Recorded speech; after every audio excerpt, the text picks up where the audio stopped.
Hello children. Today we are going to start with the first poetry of Hornbill, that is a photograph by Shirley Tolson. This poem is a tribute from the poetess to her mother.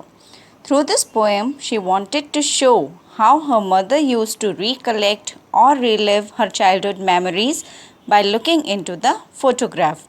And now, when her mother is no more with her, the poetess also recollects the memory and think about her by doing the same.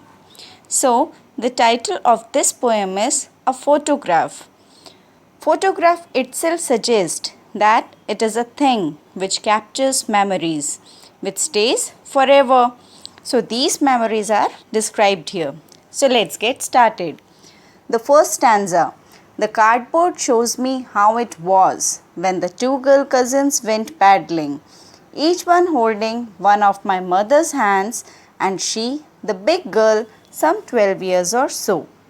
Here, the word cardboard signifies photograph. So, it shows that how two young girls who were cousins, they were holding hand of poetess mother, as the poetess mother is older than the two girls and she is around 12 years old. And they were paddling. Paddling means they were walking on the beach. So, in the picture or photograph, there are three girls who were walking on the beach. Who was in the middle? The girl in the middle is the poetess mother, and the other two are on each side of the poetess mother. All three stood still. It means all the three girls were standing together. To smile through their hair. It means that they were in the beach and so it may be windy, and that's why their hair were coming on their face because of the blowing wind, but still they were smiling. At the uncle with the camera means they were smiling because somebody was clicking their picture. And who's that someone?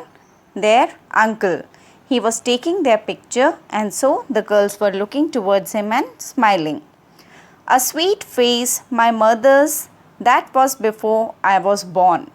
Now, she describes that her mother's face was so sweet before the birth of the poetess, because the photograph was taken long before the poetess was born. Next line is, and the sea, which appears to have changed less, washed their terribly transient feet. Now pay attention towards these particular lines because they show two different things. First, which is permanent or changed less, and the second one which changes often. Here the permanent one is sea, as it always remain at the particular place. It doesn't change much. While the second one that changes often is transient feet. Here transient means something that keeps on changing and not permanent. So, we can say that transient represent the changeable nature of humans.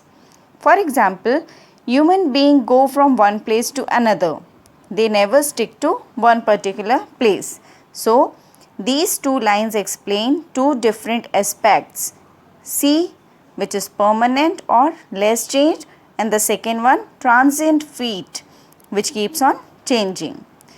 Now one more word is over here, terribly transient feet. So this word terribly is used because we never know about the changes that are about to happen.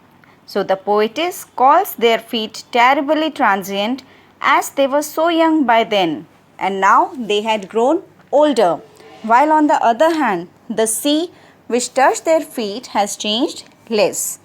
Now next stanza is, some 20-30 years later, she would laugh at the snapshot, see Betty and Dolly, she would say, and look how they dressed us for the beach. So after 20 to 30 years, when the author's mother look at the photograph, she laughs. Okay, snapshot means photograph. And while laughing, what she says? See Betty and Dolly, she would say, and look how they dressed for the beach. So she is telling the poetess that see how our parents used to dress all three of us for the beach. Three of us means the poetess mother and her two cousins Dolly and Betty.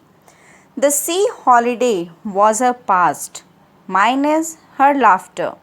Both rhyme with the labored ease of loss. Here, the poetess says that for her mother, her past was the sea holiday, while for the poetess, her past was the mother's laughter. Means the poetess mother, she was smiling by looking towards the photograph that was her past. But for the poetess, that laugh or that smile of her mother was her past. Difference is clear? Now, both of these represents past. For mother, her gone childhood is past, and for the poetess, her mother's laughter is past because she is no more. Both rhyme with the labored ease of loss. Both rhyme means both are disappointed. Both means poetess mother and poetess herself. And why they are disappointed? Because of their loss. Labored ease. This particular word labored ease. Here oxymoron is used in labored and ease. Oxymoron is a poetic device.